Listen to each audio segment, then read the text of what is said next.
ছাত্ৰ-ছাত্ৰীসকল, যোৱা ক্লাছত আমি অনুজীৱসমূহে কেনেকৈ বেমাৰৰ সৃষ্টি কৰে বা ৰোগৰ সৃষ্টি কৰে সেই বিষয়ে পাইছিলোঁ। তোমালোকক এটা গৃহকাৰ্যও দিছিলোঁ যে কোনবোৰ বেমাৰ ভাইৰাছৰ পৰা হয়, কোনবোৰ বেক্টেৰিয়াৰ পৰা হয়, কোনবোৰ প্ৰটোজোৱাৰ পৰা হয়, সেইখিনি আমি বাছনি কৰিবৰ কাৰণে দিছিলোঁ। গতিকে তোমালোকে নিশ্চয় কিতাপখন চাইছিলা, কিতাপত তোমালোকৰ এখন তালিকা আছিলে। গতিকে যদিহে চোৱা নাই তেতিয়াহ'লে চোৱা, এখন মই নিজে তালিকা এখন প্ৰস্তুত কৰিছোঁ আৰু তাত লিখা আছে যে চোৱাচোন, ৰোগকাৰী অনুজীৱ যেনে যক্ষ্মা হ'ল বেক্টেৰিয়াৰ পৰা হোৱা এবিধ বেমাৰ, সৰুৱাই হ'ল ভাইৰাছৰ পৰা, মাজুৱাই হ'ল ভাইৰাছৰ পৰা, পলিঅ' ভাইৰাছৰ পৰা, এইটো আমি আগতে আলোচনা কৰিছিলোঁৱে।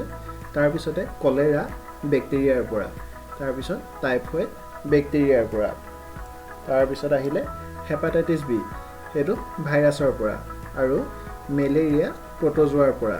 গতিকে এইখিনি তোমালোকে তালিকাখন প্ৰস্তুত কৰিবা। ই কেনেকৈ বিয়পে, ই বায়ুত বিয়পে নে স্পৰ্শ কৰিলে বিয়পে নে, সেইখিনিও চাবা। আৰু ইয়াৰ প্ৰতিৰোধৰ ব্যৱস্থা তোমালোকে ইয়াৰ তালিকাখন ভালদৰে বহীত লিখি পেলাবা আৰু এইখিনি মনত ৰাখিবলৈ চেষ্টা কৰিবা। এতিয়া আজি আমি আলোচনা কৰিম অনুজীৱৰ দ্বাৰা হোৱা প্ৰাণীৰ কিছুমান ৰোগৰ বিষয়ে।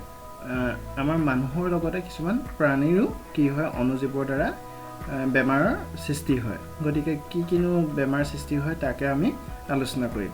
কিছুমান অনুজীৱই যে কেৱল মানুহ আৰু উদ্ভিদকে আক্ৰান্ত কৰে এনে নহয়, ইহঁতৰ দ্বাৰা আন প্ৰাণীৰো ৰোগ হ'ব পাৰে। আমাৰ ঘৰত তোমালোকে দেখিছা গৰুবিলাকক কেতিয়াবা ডক্তৰে বেজি দিয়া দেখিছা। গতিকে সেইবিলাক কিয় বেজি দিয়ে, কিছুমান তাৰে কি হ'ল, আমি এতিয়া যেনেকৈ ক'ভিড ভেকচিন ল'বলৈ আগবাঢ়িছোঁ বা কিছুমানে লৈছোঁ, ঠিক তেনেকৈ গৰু ছাগলীবিলাককো কিছুমান বেমাৰৰ ভেকচিন দিয়া হয়। এতিয়া কিনো এইবিলাক চামচোন। উদাহৰণস্বৰূপে বেক্টেৰিয়াৰ দ্বাৰা মানুহ আৰু গৰু উভয়ৰে এনথ্ৰাক্স নামৰ এবিধ ৰোগ হয়। গৰু ম'হৰ চবকা ৰোগ ভাইৰাছৰ দ্বাৰা হয়। এতিয়া চবকা তোমালোকে ঘৰত মা দেউতাক সুধিলে গম পাবা চবকা কি বেমাৰ হয়। এইটো কি হয়, গাৰ ছালবিলাক কি হয়, ছিগি যায় বা উঠি কি হয়, গেলি যায়।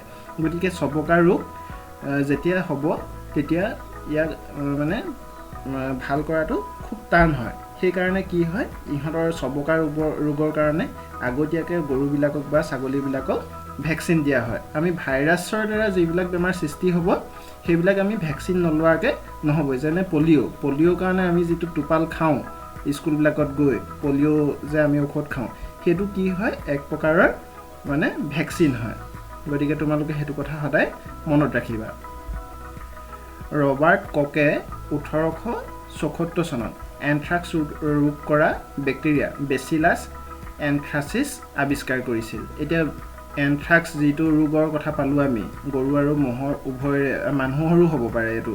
গতিকে এই এনথ্ৰাক্সটো কি বেক্টেৰিয়াৰ দ্বাৰা হয়, বেচিলাছ এনথ্ৰাচিছ নামৰ এবিধ বেক্টেৰিয়াৰ দ্বাৰা হয়। আৰু এইটো কোনে আৱিষ্কাৰ কৰিছিলে, ৰবাৰ্ট ককে। এতিয়া তোমালোকে কেইবাটাও পালা, কিম্বন প্ৰক্ৰিয়াৰ কোনে আৱিষ্কাৰ কৰিছিলে সেইটো পালা, তাৰপিছত পেনিচিলিন কোনে আৱিষ্কাৰ কৰিছিলে সেইটো পালা। এতিয়া এনথ্ৰাক্স নামৰ এই বেক্টেৰিয়াবিধ কোনে আৱিষ্কাৰ কৰিছিলে, বেচিলাছ এনথ্ৰাচিছ নামৰ বেক্টেৰিয়াবিধ ৰবাৰ্ট ককে। এইখিনি কথা তোমালোকে এখন তালিকা প্ৰস্তুত কৰিব লাগিব আৰু সেইখিনি মনত ৰখাটো খুব দৰকাৰী কথা।